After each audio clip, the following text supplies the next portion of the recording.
So, we say Warren Buffett, for example, and to be totally frank, I'm not his biggest fan.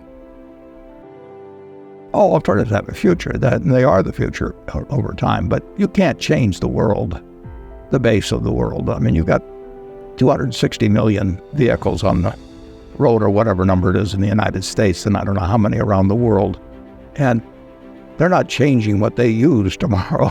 And, the average age of the American vehicle, the auto, I think is 11 to 12 years, something like that. And so the world can't change dramatically.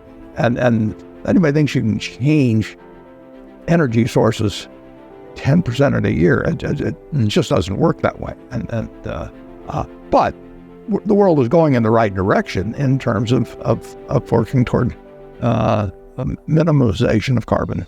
Speaking of those cars, I mean, look at Tesla and what Elon Musk is doing. I mean, that kind of is a revolution, right? Well, it's an important change, but if you guessed on the penetration of electric cars, let's say we say so 17 million or something here, and in 2030 when I'll be 100, I would say that I'd be surprised if more than a third of those would be electric. Well, that's 2/3 that aren't, plus all the ones so of the total of the total vehicles on the road, it still might be 10% to electric tops or something like that worldwide. I mean, you can't change this mass of transportation. Can't change it in a year.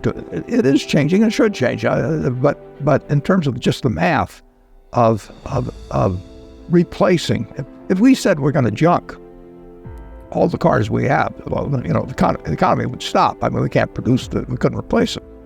What do you think of Elon Musk, though? If you met him, and would you invest in Tesla? Well, I think you're trying to bait me. I don't know. I'm just asking you. You can say no, no, and no, or yes, yes, He's done yes. some remarkable things. Okay. He's done some remarkable things. Have you met him? Oh yeah, he joined the Giving Pledge some years ago. That I've only met him once or twice, but yeah, that's it.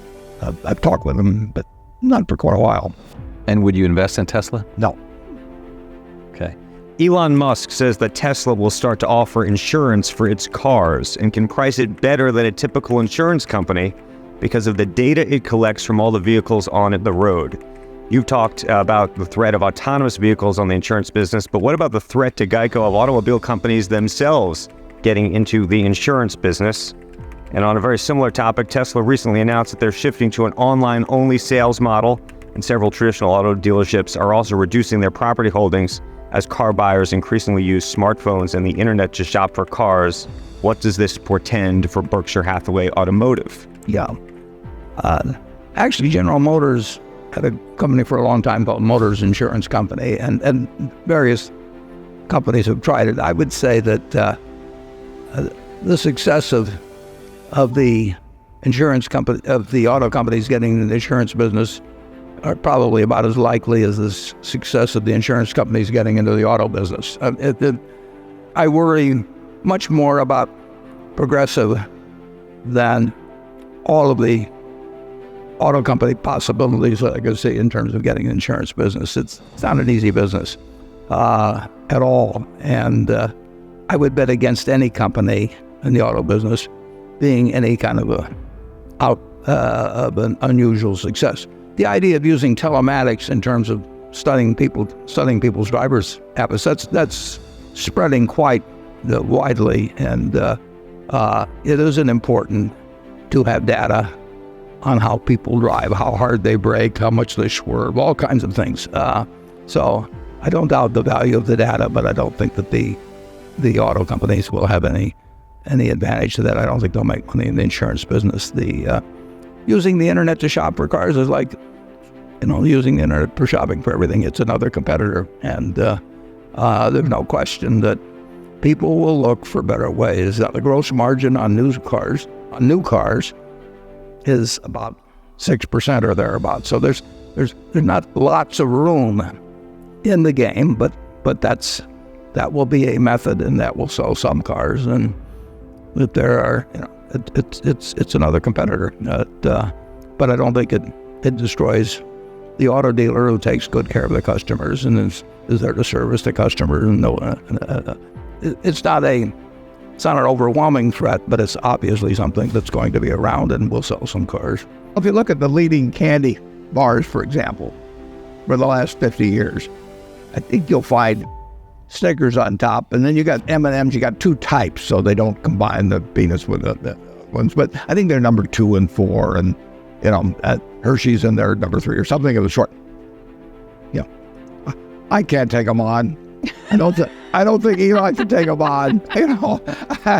They have moats. When you go into a drugstore, 7-Eleven or something, and you say, I would like a Snickers bar, and the owner says, I've got something, the Musk bar at 10 cents off the Snickers bar. You say, give me the Snickers. And if he doesn't give you the Snickers, you go across the street and buy the Snickers.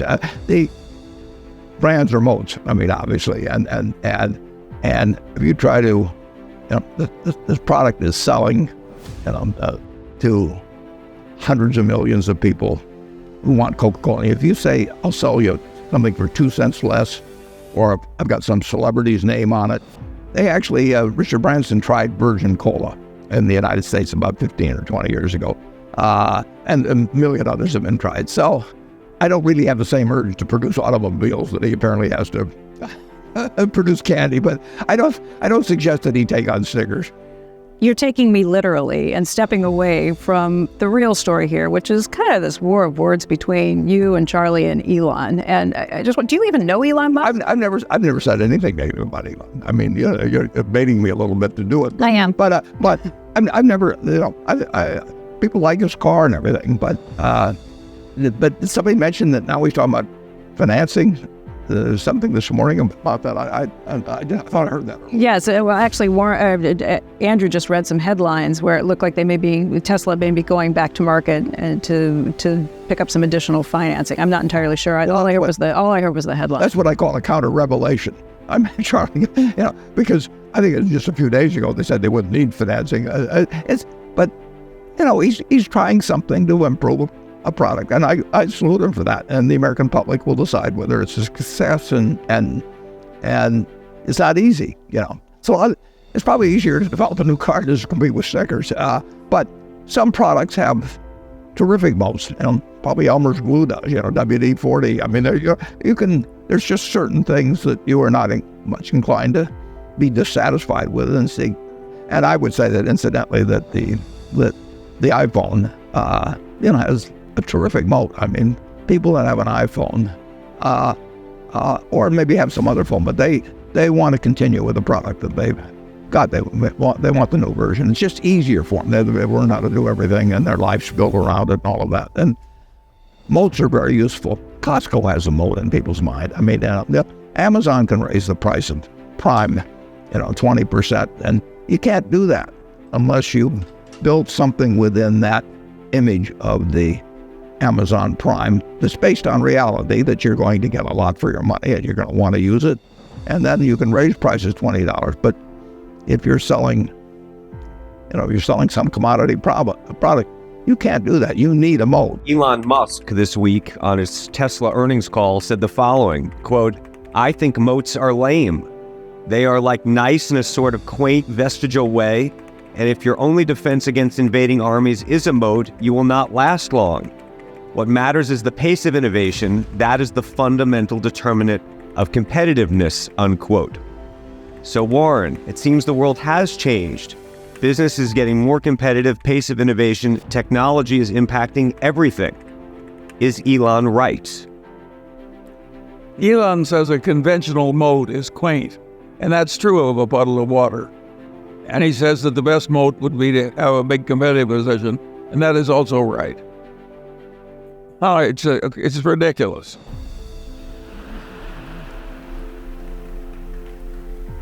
Warren does not intend to build an actual moat, even though they're quaint. Yeah. Certainly, a great number of businesses, this has always been true, but it does seem like the pace has accelerated and so on in recent years. There's been more moats that have become susceptible to invasion than seemed to be the case earlier. But there's always been the attempt to do it. Here and there are probably places where the moat is as strong as ever, but certainly you can certainly should be working at improving your own moat and defending your own moat all the time. And then Elon may turn things upside down in some areas. I don't think he'd want to take us on in candy, but and we've got some other businesses that wouldn't be so easy to.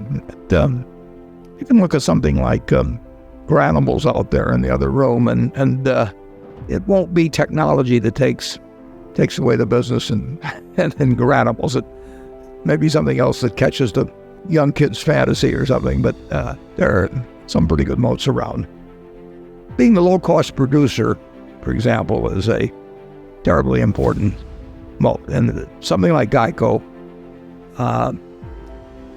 technology has really not brought down the cost that much. And I think our position is there are a couple of companies that have costs as low as ours, but among big companies, we are a low-cost producer, and that is not bad when you're selling an essential item. Apple has been suggested by some analysts who are pretty smart that they should get into the electric vehicle business and maybe do so by buying Tesla. You and Charlie Munger, your vice chair, did this years ago with BYD, buying an electric vehicle and electric battery company.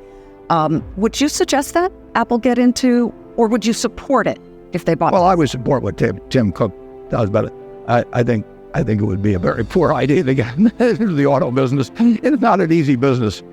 And incidentally, the auto business is different than some. But if you're a premier with Google on search, or you're a premier, with movies on Netflix, whatever it be, there's a huge first mover and size and and network effect and all that working for you. You can win an audit one year and you lose the next. I mean, you've got a dozen big companies out there with resources. They're going to keep coming. They copy what you do. People move from one year to another. You don't worry about the fact that your whole life is on the iPhone, as opposed to, you don't want your whole life to be in one car or something. It does not give you a permanent advantage. The always colorful Elon Musk, the CEO, got into a little trouble recently. If one of your CEOs did an Elon Musk type of tweet, I'm going private, of course they wouldn't go private, but they revealed something they shouldn't have. How would you have handled that? Well, I think what you do, if you misspeak, and I can do it with you or somebody, if you misspeak, you correct it immediately. And if you've got a stock that's trading like crazy, you come on 3 minutes later and don't say, I misspoke when I said lending secured. I meant to say, I really think I can get funding. Or something. Bitcoin. You and Charlie have told Fox Business and made news calling it rat poison squared. Has anything changed to make you take a second look? It will come to a bad ending.